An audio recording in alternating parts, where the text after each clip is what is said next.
Somehow like this quote quite a bit that if you really look, the way we work hasn't changed actually in last so many years. If you look at ancient monumental structures till today, I mean, architects and engineers have been primarily issuing drawings, and then somebody else is responsible for construction. And now if you really look with this technology, we are saying sometimes people see this as a mere conversions or replacement of AutoCAD with Revit, or kind of getting 2D to 3D, but it's more than that. It has much more severe implications which will result not only in contractual and litigation changes in the construction contracting process, but the entire evolution of a new project delivery framework is going to evolve with this. And I'm going to touch up very briefly how it's going to affect.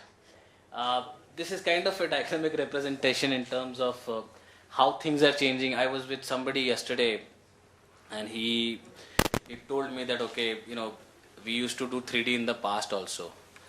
AutoCAD used to give 3D, and we used to do 3D like 5, 7, 8 years back. And today, what's the difference actually?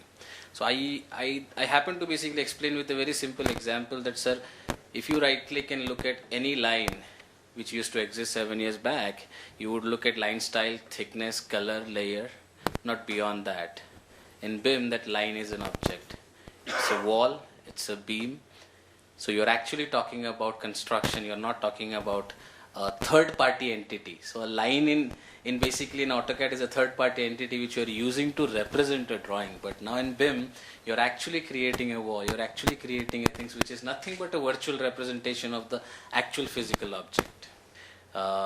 It will result in a process where there will be no difference in the virtual database and the actual database due to the linkages. So when you see projects which are on paper which never existed on the earth, and for some reasons there were a lot of malpractices, now just think this technology can actually eradicate or eliminate those processes. This is also kind of citing an example how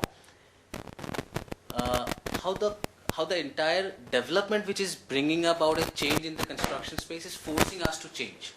It's demanding a much better product, it's demanding a much better process as compared to what was there in the past. Now typically if you see a project example, now more and more government projects, now everybody is talking about Modi government, Modi portfolio, infrastructure business, buildings business.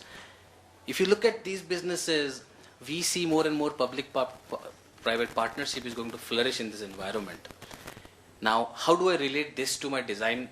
Now looking here in terms of, now everybody is aware about BIM, so I don't know how to define. I mean, if you go to Google, if you kind of put across something like BIM in the Google, you will get so much of images and definition. So everybody has their own definition. I would just say that it's information modeling, where you put information related to the buildings together in one system. That could be any system, it could be Revit, it could be Autodesk platform, some other platform. But that information now become a dynamic information which you can analyze, which you can basically reproduce in different formats.